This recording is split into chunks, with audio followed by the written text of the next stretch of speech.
মুসলমান, প্রস্তুতি গ্রহণ করো। আইদ্দু লাহুম মাসতাতাতুম মিন কুওয়া। আর কিছু না পারো অন্তত দোয়া করো, গণতন্ত্র থেকে বের হয়ে আসো।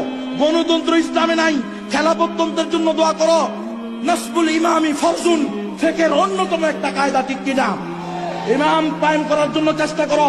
না পারো আল্লাহর কাছে দোয়া করো, আল্লাহ আমি পারতেছি না, আমি দুর্বল, আমি কৃষকের ছেলে, আমার দ্বারা হবে না, কিন্তু তুমি সবল, তুমি পারবা। ওয়া মা তাশাউনা ইল্লা ইয়াশা আল্লাহ। আল্লাহর কাছে দোয়া করো, যারা চেষ্টা করবে তাদের জন্য দোয়া করো। খবরদার, খবরদার, গণতন্ত্র নামক তন্ত্রকে নিজের ভিতরে গ্রহণ করে ইসলামকে বিসর্জন দিও না, ঠিক কিনা? আর যদি না মানো তো অপেক্ষা করো, আসতেছে ইমাম। খুব বেশি দূরে নাই, কখন আসবে এটা বলতে পারবো না, তবে আলামত দেখো, কিতাবুল বিতান মোতালা করো, বেশি দূরে নাই। এই ইহুদি খ্রিস্টানেরা, ইহুদি খ্রিস্টানের দালালেরা, যারা আজকে নিজেদেরকে সুপার পাওয়ার বলতেছ, নিজেদেরকে ক্ষমতাশীল বলতেছ, শুনে রাখো, গাছ বলবে গাছ, ইয়া আব্দুল্লাহ খালফি ইয়াহুদিয়ুন ফাতাল খুযহু ওয়াকতুলহু।